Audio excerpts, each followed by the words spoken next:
Muy bien, estamos de regreso en este programa en honor a la verdad. Tenemos como invitado especial esta noche al abogado Juan Orlando Hernández, actual presidente del Congreso Nacional y aspirante por el Partido Nacional a la presidencia de la República como precandidato del movimiento Azules Unidos. Abogado, una pregunta obligada. Hemos visto que los partidos políticos, independientemente, llámense estos Partido Liberal o Partido Nacional, cuando llegan al poder, tienen sus propias ideologías, tienen sus propios estatutos, sus propias leyes, pero de repente hay un ingrediente que no se puede evitar, y es que el sello personal que le imprime el presidente a un gobierno es muy de él, y de repente vemos un Partido Liberal que ha sido toda la vida un partido centro, y diría a veces centro-izquierda, manejado por un presidente que es de extrema derecha y le cambia rostro totalmente al partido. Hemos visto a Pepe Lobo con un rostro diferente. De llegar a ser usted presidente de la República, de llegar usted a esa posición a la que usted está aspirando, ¿cuál sería el sello de Juan Orlando Hernández como presidente de la República? ¿Cuál sería su proyecto? ¿Cuáles son sus aspiraciones? ¿Y qué le va a prometer? Bueno, no hablar de promesas. ¿Qué le va a hacer usted a Honduras estando en la silla presidencial? Vamos a transformar este país, don Juan. El país no puede seguir haciendo lo mismo, porque si hace lo mismo Honduras va a seguir teniendo los mismos resultados o peores, y a peor no podemos estar. Cuando hablamos de lo mismo, ¿a qué se refiere así puntualmente? Que hay decisiones que se tuvieron que haber tomado durante los últimos 50 años.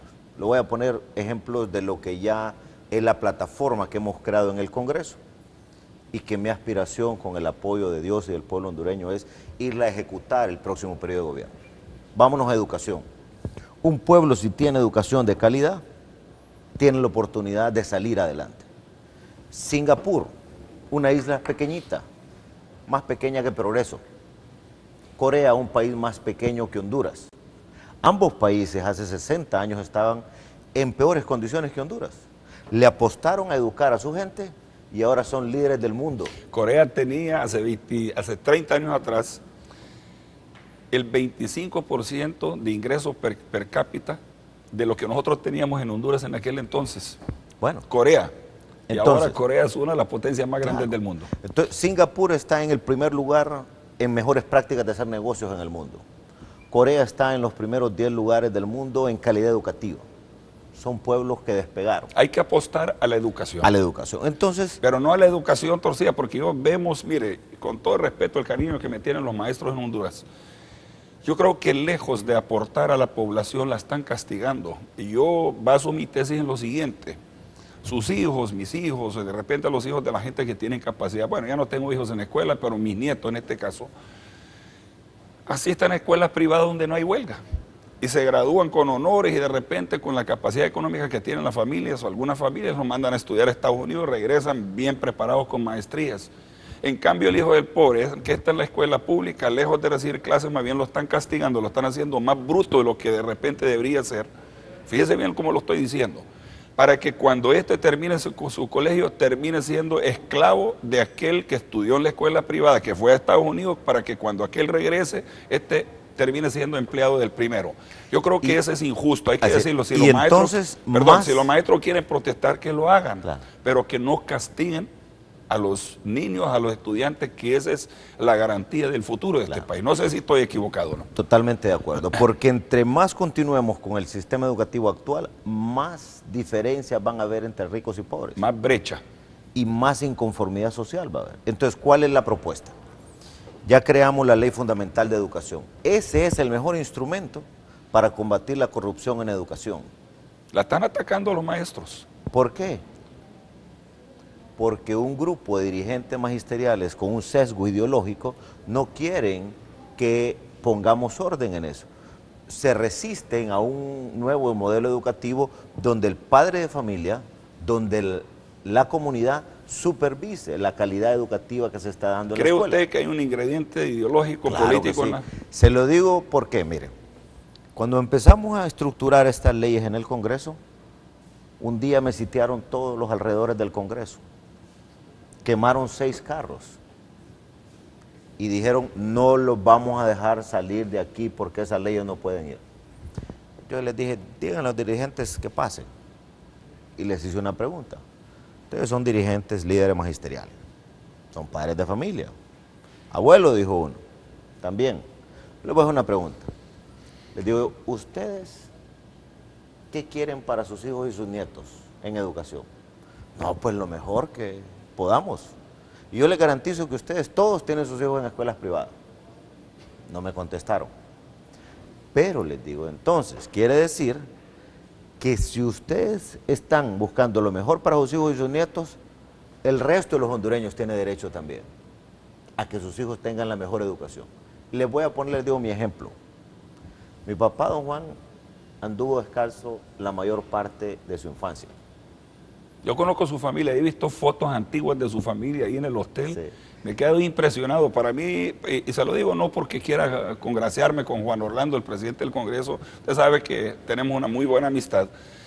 El origen de su familia es una familia humilde, una familia luchadora. Claro. Usted viene desde abajo. Claro. Y eso nadie me lo ha contado, sino que lo hemos visto y esto le da a usted mayor mérito. Claro. Y gracias a la educación que mi papá, mi mamá buscaron para mí, es que yo estoy donde estoy. Usted estuvo en el Liceo Militar del Norte. Y ahí quiero llevarlo, para que el público comprenda por qué es fundamental el cambio en educación. Como mi papá en la aldea donde nació solo pudo llegar al 2º grado, porque solo había hasta 2º grado. Mi mamá, para terminar el 4º, 5º y 6º grado tuvo que caminar de una aldea a otra 2 horas diarias cada vez que iba a la escuela. Entonces, en la aldea que yo nací, en el Río Grande, no había kinder. El único kinder que había en Lempira estaba en la cabecera en Gracias. Entonces, cuando llegó la edad de mi hermana Hilda de ir al kinder, vino mi papá y mi mamá y dijeron, bueno, vamos a irnos a vivir a Gracias, porque estos hipotes tienen que ir al kinder. No pueden seguir caminando. Fuimos después a la escuela pública, terminé en Gracias. A los 13 años, cuando yo tenía 13 años, mi papá me trajo a San Pedro Sula porque se estaba inaugurando el Liceo Militar del Norte. Y me dijo, yo quiero que vayas al mejor colegio de Honduras que se está inaugurando ahorita. Me vine a San Pedro. Después de eso me fui a sacar mi abogacía a Tegucigalpa. Después me gané una beca con el apoyo de AIDE y me fui a sacar mi maestría. Cuando estaba sacando mi maestría, el último día, como terminé primero, era un examen de economía, uno se siente como sentimental porque ya no va a volver a ver a sus compañeros. Y me puse a reflexionar de dónde venía yo y digo, si yo tuve la oportunidad y ahora estoy aquí y no me siento menos inteligente o con menos posibilidades que los gringos, mis compañeros, yo les decía gringos a ellos, y otros 4 asiáticos que eran compañeros míos en la maestría, quiere decir que cualquier hondureño que tenga la oportunidad lo puede hacer. Puede hacerlo. Entonces, ese es el potencial de un sistema educativo de calidad. Hoy, yo no estuviera aquí en mi condición de precandidato del partido o de presidente del Congreso si mis padres no me hubieran dado esa oportunidad. Pero, ¿cuántos hondureños éramos estudiando esa maestría? Solo yo.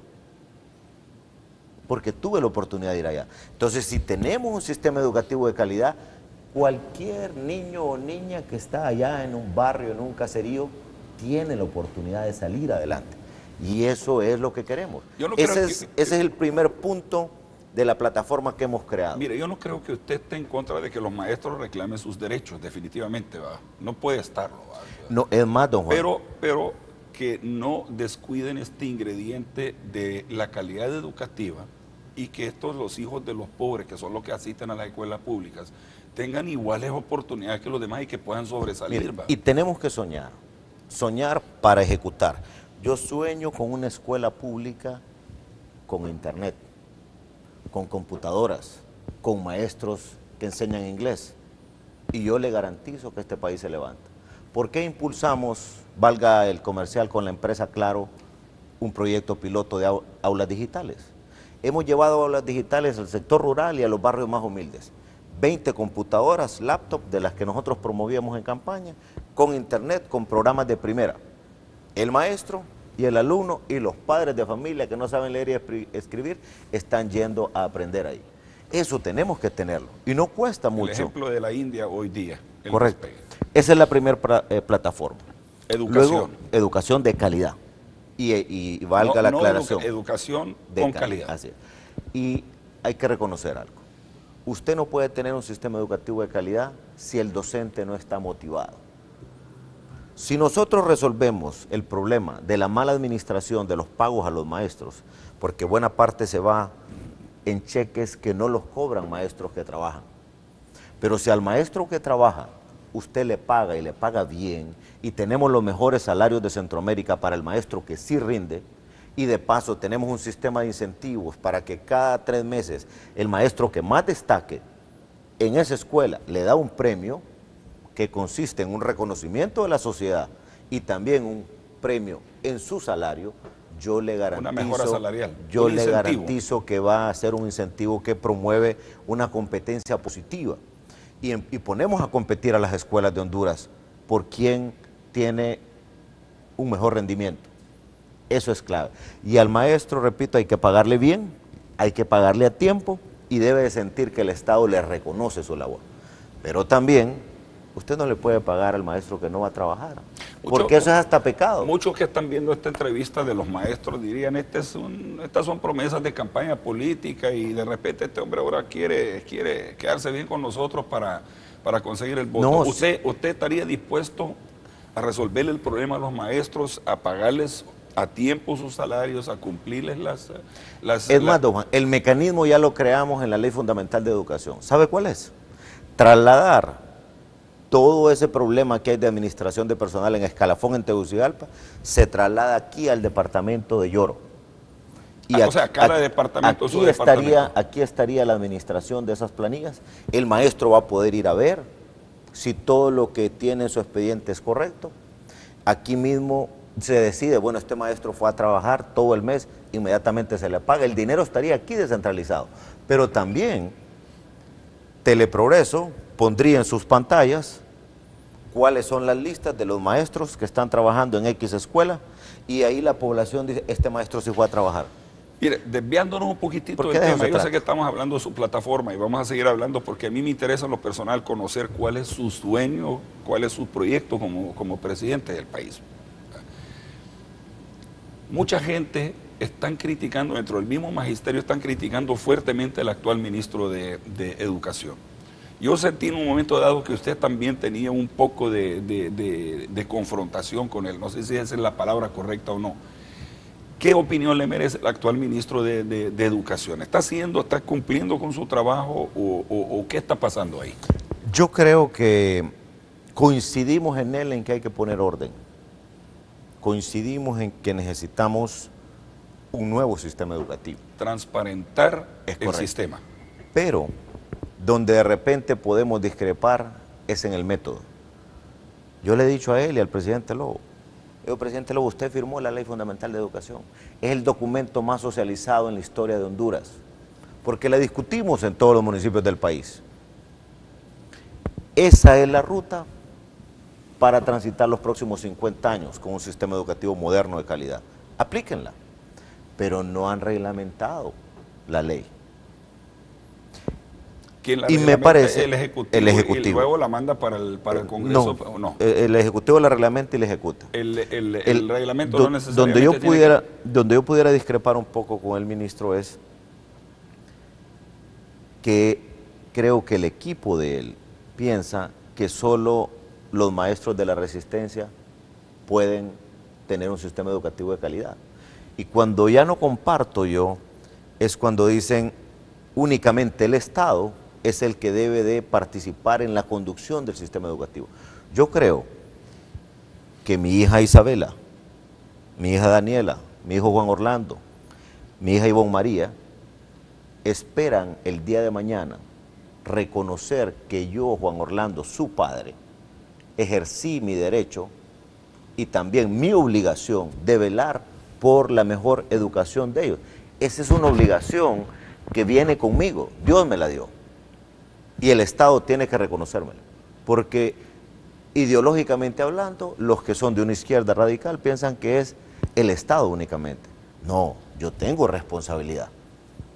Y ese es un tema que nos diferencia. Pero bueno, podemos irnos a qué es lo que más nos genera coincidencia.